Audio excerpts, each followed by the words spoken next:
durante años, mi silencio fue el cimiento sobre el que construyeron su mundo. Era un silencio cómodo, un vacío que llenaban con sus voces estridentes, sus planes egoístas y su desprecio apenas velado. Para mi padre, Javier, mi madrastra, Isabel, y mi hermanastro, Mateo, yo no era una persona, sino un mueble. Una presencia tranquila en un rincón que no exigía nada, no se quejaba de nada y, lo más importante, no recordaba nada. Creían que el trauma que me robó la voz también había borrado mi mente. Se equivocaban. Cada palabra no dicha, cada injusticia no contestada, se acumulaba en mi interior, no como un veneno, sino como un combustible, esperando la chispa adecuada.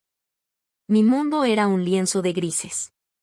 Los días se sucedían sin distinción, marcados solo por la rutina que ellos me imponían.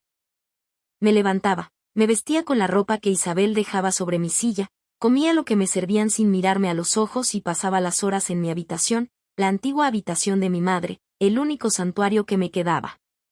Las paredes estaban impregnadas de su recuerdo, un aroma a lavanda y libros viejos que era mi única conexión con un tiempo en que mi vida tuvo color, tuvo sonido. Mi padre rara vez me hablaba directamente. Se dirigía a mí a través de Isabel, como si yo fuera un electrodoméstico defectuoso. ¿Ya comió?, le preguntaba a ella, estando yo sentada a 1 metro de distancia. ¿Necesita algo?, insistía, con un tono de fastidio. Isabel, por su parte, había perfeccionado el arte de la crueldad sutil. Suspiraba ruidosamente cada vez que tenía que atenderme, dejaba caer los platos con un poco más de fuerza frente a mí, y hablaba de mí en tercera persona con un tono de mártir. La pobre niña, es una carga, pero ¿qué se le va a hacer? Es nuestra cruz, decía a sus amigas por teléfono, lo suficientemente alto para que yo la oyera desde el pasillo. Mateo era el peor de todos.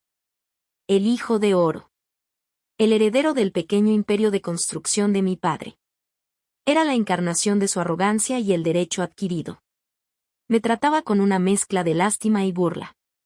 A veces entraba en mi habitación sin tocar, cogía alguno de mis libros, lo hojeaba con desdén y lo tiraba de vuelta a la estantería. ¿Sigues con esto, Elara? Leyendo y mirando por la ventana. Vaya vida, decía, soltando una risita. Nunca respondí. Mi silencio era mi escudo, pero también mi prisión. Ellos lo habían interpretado como estupidez, como una incapacidad para comprender el mundo. Y en esa interpretación errónea, se volvieron descuidados. La chispa llegó en una tarde de otoño. Yo estaba en mi habitación, como siempre, sentada junto a la ventana, observando cómo las hojas caían de los árboles. La puerta estaba entreabierta y sus voces llegaron desde el salón, nítidas y desprovistas de cualquier filtro. Hablaban de la casa. Mi casa. La casa que mi madre me había dejado en su testamento, con la cláusula de que mi padre sería el administrador hasta que yo cumpliera 25 años o me casara. Tenía 22. El mercado está en su punto álgido, decía la voz de mi padre, llena de una codicia que conocía bien. Podríamos sacar casi 2 millones. Con eso, podemos asegurar la expansión de la empresa y el futuro de Mateo. ¿Y qué pasa con ella?, preguntó Isabel. Su voz no contenía preocupación, sino un cálculo frío. Está ahí. ¿Qué vamos a hacer con ella? Se hizo una pausa. Pude imaginar a mi padre encogiéndose de hombros, ese gesto de fastidio que reservaba para los problemas que consideraba insignificantes. Podemos conseguir un dictamen médico. Elara no está en sus cabales, es obvio. Ha sido así durante años. Podemos solicitar la tutela permanente y argumentar que vender la casa es en su mejor interés. Usaremos el dinero para ingresarla en una buena institución. Un lugar donde la cuiden de por vida. La palabra institución resonó en el aire como una sentencia de muerte. Un lugar donde me encerrarían, lejos de la única conexión que me quedaba con mi madre, para que pudieran robar mi herencia y financiar la vida de lujo de Mateo. Mateo se rió. Una risa corta y desagradable. Ya era hora. Sinceramente, tenerla aquí es deprimente. Es como vivir con un fantasma. Sentí como algo dentro de mí se rompía. No fue un dolor agudo, sino un crujido sordo, como el hielo que se resquebraja bajo una presión insoportable. Durante años, había flotado en una niebla de dolor y resignación. Había aceptado su desprecio como el precio a pagar por mi existencia. Pero esto era diferente. No era solo desprecio, era una aniquilación. Querían borrarme. Borrar mi pasado, mi presente y mi futuro. En ese instante, el silencio que me había definido se transformó. Dejó de ser una ausencia para convertirse en una presencia. Un arma. El combustible que había estado acumulando finalmente encontró su llama. La niebla se disipó y fue reemplazada por una claridad helada y cortante. Mi misión se dibujó en mi mente con una precisión absoluta. No iba a defenderme. Iba a destruirlos. Iba a usar su propia arrogancia, su propia subestimación, como el lazo con el que se ahorcarían. Esa noche, cuando la casa quedó en silencio, me levanté de la cama. Ya no era un fantasma flotando en los pasillos. Mis pasos eran deliberados, silenciosos por costumbre, pero ahora firmes. Fui al despacho de mi padre. Sabía dónde guardaba los documentos importantes, en un archivador cerrado con llave en la parte inferior de su escritorio. La llave, como sabía por años de observación silenciosa, la guardaba en el mismo cajón superior, debajo de un montón de clips. Abrí el archivador. Allí estaba todo, el testamento de mi madre, las escrituras de la casa, los informes financieros de mi fideicomiso. Cogí mi teléfono, un modelo antiguo que apenas usaba, y fotografié cada página con un cuidado meticuloso. Las fotos eran claras, los números y las palabras legibles. Luego busqué en los extractos bancarios. Vi las transferencias, pequeñas al principio, luego más grandes, desde mi fideicomiso a cuentas que no reconocía. Pagos por coches de lujo para Mateo, vacaciones exóticas para Isabel, inversiones en proyectos que siempre parecían fracasar, pero que en realidad eran transferencias a la empresa de mi padre. Estaban desangrando mi herencia poco a poco. Volví a colocar todo exactamente como estaba, cerré el archivador con llave y devolví la llave a su escondite. Nadie sabría que había estado allí. De vuelta en mi habitación, busqué en Internet. Durante años, mientras ellos creían que solo miraba por la ventana, había estado leyendo. Aprendiendo. Absorbiendo información como una esponja. Busqué abogados de herencias, fraude fiduciario, abuso de poder notarial. Las palabras que antes eran conceptos abstractos ahora eran mis armas. Encontré el nombre de una abogada, Sofía Vargas, conocida por ser implacable y especializada en litigios familiares complejos. Su lema en la página web era, la verdad siempre encuentra una voz. Una sonrisa, la primera en años, se dibujó en mi rostro en la oscuridad. Era una sonrisa fría, sin alegría, una simple contracción de músculos que prometía una retribución. Al día siguiente, actué como siempre. La misma cara inexpresiva, el mismo silencio. Pero por dentro, era un torbellino de actividad. Mientras Isabel me hablaba con su habitual condescendencia sobre la importancia de comer verduras, yo repasaba mentalmente los artículos del Código Civil que había leído la noche anterior. Mientras Mateo pasaba a mi lado y despeinaba mi pelo en un gesto de falso afecto, yo calculaba el interés compuesto del dinero que me habían robado. Esperé mi oportunidad. Llegó 3 días después. Isabel anunció que saldrían a cenar para celebrar el cumpleaños de un socio de mi padre. La casa estaría vacía durante al menos 3 horas. En cuanto su coche salió del camino de entrada, me puse en acción. Cogí una pequeña mochila que había sido de mi madre, metí una copia impresa de los documentos que había fotografiado y el viejo teléfono. Caminé hasta la parada de autobús al final de la calle, algo que no había hecho en una década. El aire fresco se sentía extraño en mi piel. El mundo exterior parecía ruidoso, abrumador, pero mi propósito era un ancla que me mantenía firme. Tomé el autobús hasta el centro de la ciudad. La oficina de Sofía Vargas estaba en un edificio moderno de cristal y acero. El contraste con mi mundo silencioso y polvoriento era abrumador. Entré en la recepción. La mujer detrás del mostrador me miró con una mezcla de curiosidad y lástima. Yo llevaba un vestido sencillo y viejo, y mi pelo estaba recogido sin esmero. Seguramente no parecía su clientela habitual. No hablé. Simplemente le entregué una nota que había escrito. Tengo una cita con Sofía Vargas. Mi nombre es Elara Ríos. La recepcionista levantó una ceja, pero llamó por el intercomunicador. Unos minutos después, una mujer alta y elegante, con el pelo negro recogido en un moño severo y unos ojos increíblemente perspicaces, salió a recibirme. Era Sofía Vargas. Me tendió la mano. Señorita Ríos. Soy Sofía. Pase, por favor. Su voz era firme, pero no fría. La seguí a su despacho. Era una habitación amplia, con vistas a la ciudad. Me senté frente a su escritorio de caoba. Ella se sentó y me observó durante un largo momento. ¿Quiere contarme por qué está aquí?, preguntó finalmente, con paciencia. Yo negué con la cabeza. Abrí mi mochila y saqué la carpeta con los documentos. La deslicé sobre el escritorio hacia ella. Sofía la abrió y comenzó a leer.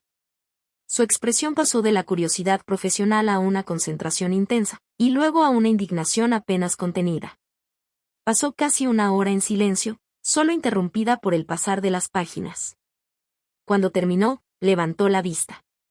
Sus ojos ya no eran solo perspicaces, ardían con una luz gélida.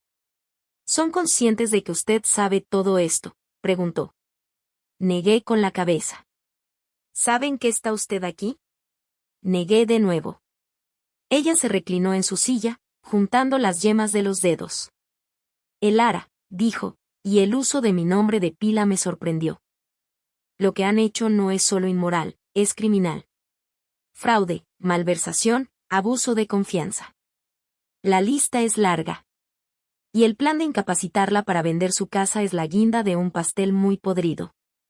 Asentí, sintiendo una extraña ola de validación.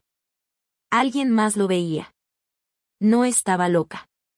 No estaba imaginando la malicia. ¿Qué es lo que quiere, Elara?, preguntó Sofía, su voz ahora suave, pero con un filo de acero.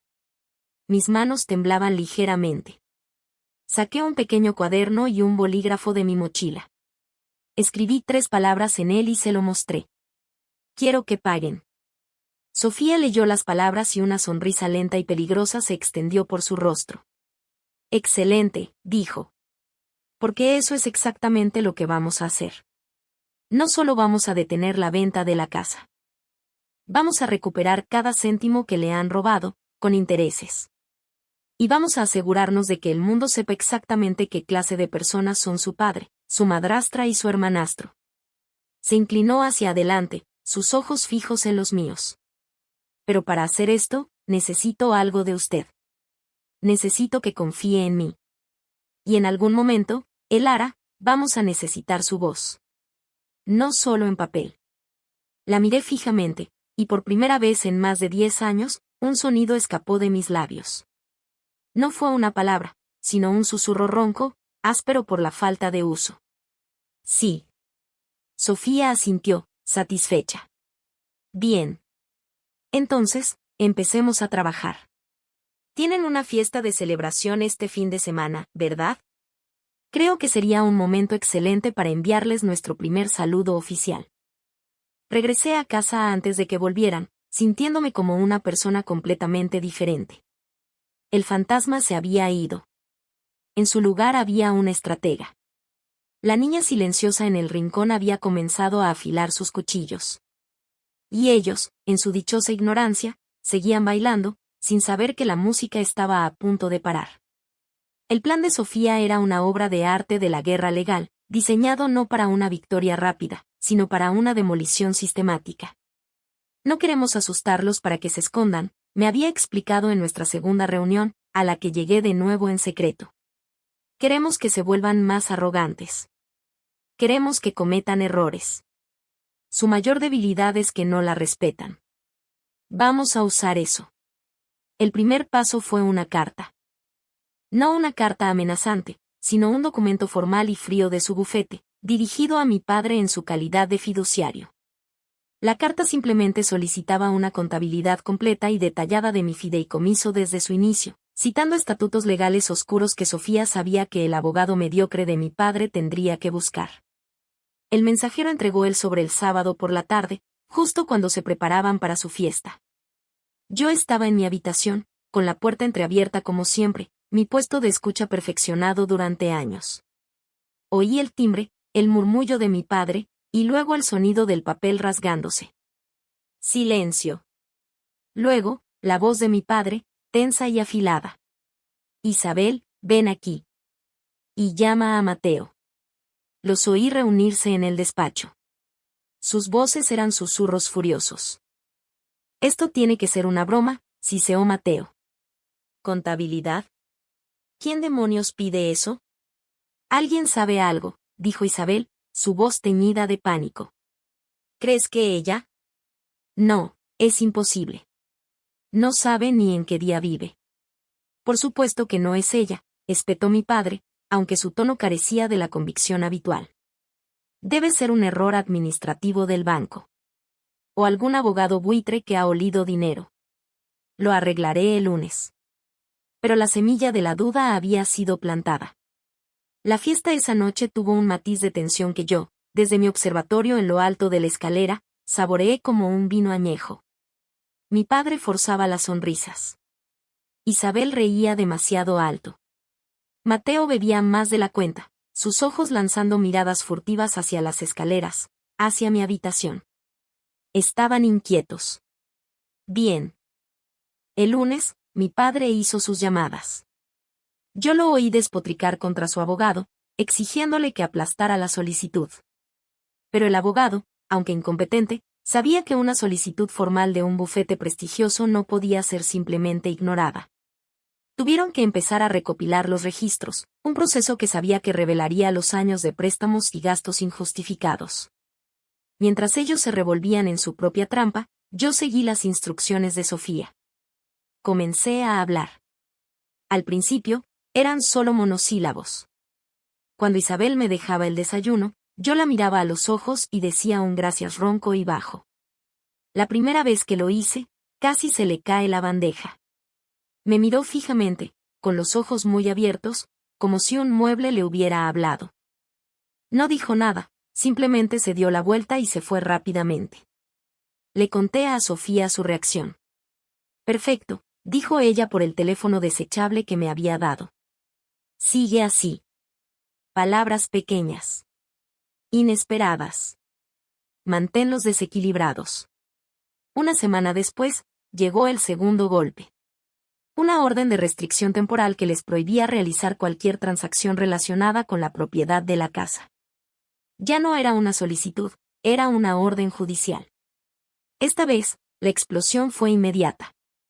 Mi padre subió las escaleras como una tormenta y abrió la puerta de mi habitación de golpe. ¿Qué es esto?, gritó, agitando el papel en su mano. Su rostro estaba rojo de ira. Isabel y Mateo estaban detrás de él en el pasillo, sus rostros una mezcla de miedo y furia. Me levanté lentamente de mi silla junto a la ventana. Lo miré directamente a los ojos, sintiendo un frío poder recorrer mis venas. Mi corazón latía con fuerza, pero mi voz, cuando salió, fue sorprendentemente firme. La casa es mía. Fueron 3 palabras sencillas, pero el impacto fue como una detonación. Mi padre retrocedió un paso, boquiabierto. Isabel soltó un jadeo. Mateo me miró como si me hubiera crecido una segunda cabeza. Tú, tartamudeó mi padre. ¿Tú hiciste esto? ¿Cómo? No puedes hablar, dijo Mateo, su arrogancia luchando por reafirmarse. Estás enferma. Alguien te está manipulando. Isabel encontró su voz, afilada y venenosa. Claro que la están manipulando. Algún cazafortuna se ha aprovechado de su mente débil. Javier, tenemos que acelerar lo de la tutela. Demostrar que no está en su sano juicio. Fue entonces cuando cometieron su error más grave. Creyeron que podían intimidarme para que volviera a mi caparazón. Mi padre se acercó, su sombra cayendo sobre mí. Escúchame bien, Elara. No sé qué juego estás jugando, o quién te ha metido estas ideas en la cabeza. Pero va a parar. Ahora mismo. Vas a llamar a quien sea que esté detrás de esto y le vas a decir que se ha acabado. ¿Entendido? No retrocedí. Levanté la barbilla. No, dije. Una sola palabra. Clara. Definitiva. La ira en el rostro de mi padre se transformó en una furia ciega. Levantó la mano, y por un instante, pensé que me iba a golpear. Pero no lo hizo. En su lugar, señaló con el dedo mi cara. Vas a arrepentirte de esto. Te lo juro por Dios. Cuando acabemos contigo, desearás no haber abierto nunca la boca. Te pudrirás en esa institución que tanto te mereces. Se dio la vuelta y salió furioso de la habitación, seguido por sus dos cómplices. Cerré la puerta y me apoyé en ella, mi cuerpo temblando por la adrenalina. Había cruzado el Rubicón. Ya no había vuelta atrás. Llamé a Sofía y le conté lo sucedido, incluyendo la amenaza. Había un silencio al otro lado de la línea, y luego la voz de Sofía, más fría que el hielo. Bien. Acaban de darnos todo lo que necesitábamos. Amenazas. Coerción. Intimidación. Todo dirigido a la persona que supuestamente están protegiendo. Sigue grabando, Elara. Tu teléfono tiene una función de grabación de voz. Úsala cada vez que te hablen. Los días siguientes fueron una guerra fría. Intentaron varias tácticas. Primero, el amor fingido. Isabel me traía mis comidas favoritas, me preguntaba cómo estaba, intentaba conversar. Cariño, sabemos que estás confundida. Solo queremos lo mejor para ti. Tu padre está muy estresado. ¿Por qué no dejas todo esto y volvemos a ser una familia feliz? Yo la miraba con ojos vacíos y respondía a sus preguntas con monosílabos, mientras el teléfono en mi bolsillo grababa cada palabra hipócrita. Luego vino el gaslighting de Mateo. Se sentaba en el borde de mi cama, adoptando un tono de hermano mayor preocupado. Lara, no te están contando toda la verdad. Papá ha tenido que usar parte de tu dinero para mantener la casa, para pagar tus cosas. Es complicado. Estas personas legales solo quieren causar problemas. Confía en mí. Siempre te he cuidado, ¿verdad? Recordé las innumerables veces que se había burlado de mí, que me había tratado como a un bicho raro. No, le dije, y su máscara de preocupación se resquebrajó por un segundo. Mientras tanto, Sofía estaba trabajando. Había contratado a un contable forense que estaba desentrañando la red de mentiras financieras de mi padre. Había encontrado las transferencias a la empresa constructora, disfrazadas de préstamos que nunca fueron devueltos. Había rastreado el dinero que se desvió para pagar la matrícula universitaria de Mateo, sus coches, sus deudas de juego. El agujero en mi fideicomiso era más profundo de lo que había imaginado. El golpe final de esta fase del plan llegó 2 semanas después. Sofía presentó una moción para remover a mi padre como mi fiduciario, alegando mala gestión grave y conflicto de intereses, y adjuntó el informe preliminar del contable forense. Al mismo tiempo, presentó una denuncia por abuso emocional y solicitó una orden de alejamiento contra los 3, utilizando las transcripciones de las conversaciones que yo había grabado. La citación para la audiencia judicial llegó un viernes por la tarde. Esta vez, no hubo gritos. Hubo un silencio denso y pesado que llenó la casa. Sabían que estaban atrapados. Su intento de declararme incompetente se había vuelto en su contra. Ahora eran ellos los que tenían que defenderse en un tribunal, contra pruebas documentales y grabaciones de sus propias palabras. Esa noche, por primera vez, fue mi padre quien llamó a mi puerta. Tocó suavemente. No abrí. Habló a través de la madera, su voz despojada de toda su arrogancia, reemplazada por un tono suplicante que me dio náuseas.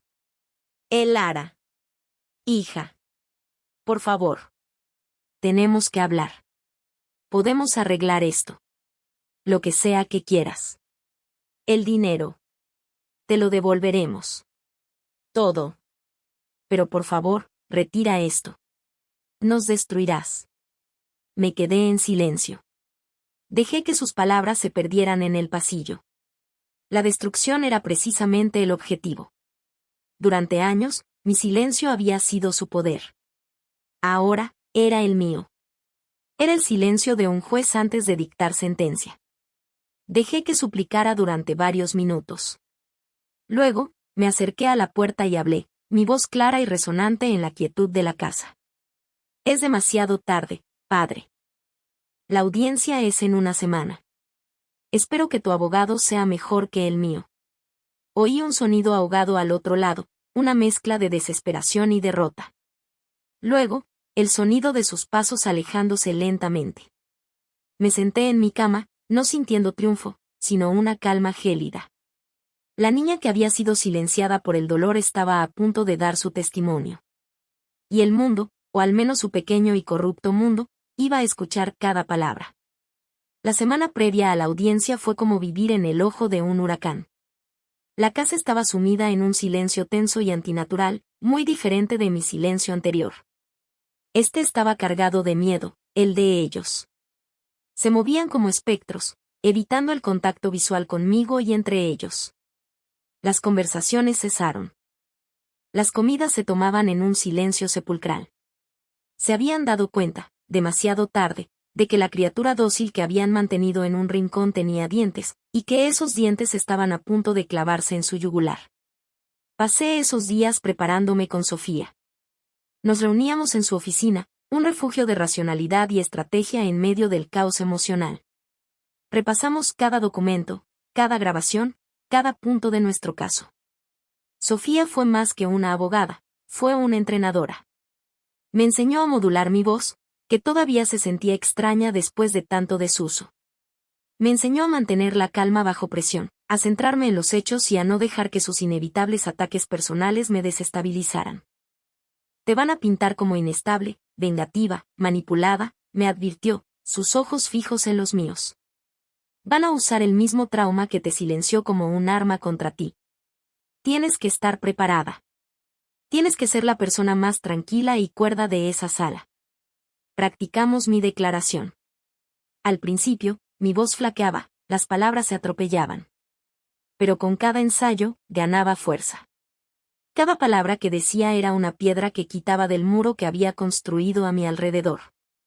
No solo estaba preparando un testimonio, estaba reclamando mi propia voz, mi propia narrativa.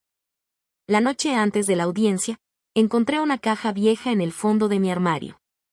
Contenía cosas de mi madre, algunas fotos, un pañuelo de seda que aún conservaba un rastro de su perfume y un pequeño diario. Nunca antes me había atrevido a leerlo, el dolor era demasiado grande. Pero esa noche, lo abrí.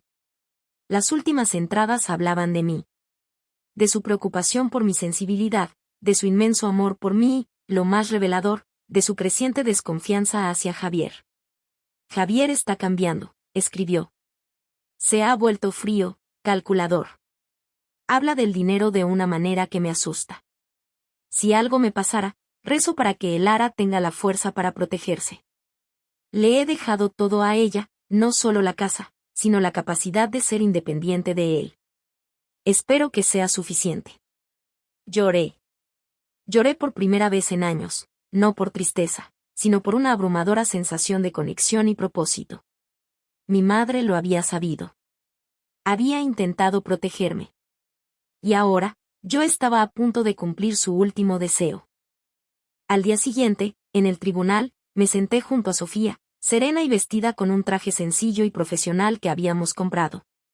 Al otro lado de la sala estaban ellos, Javier, Isabel y Mateo, flanqueados por un abogado que parecía sudar nerviosamente. Evitaban mi mirada, pero podía sentir el peso de sus ojos sobre mí.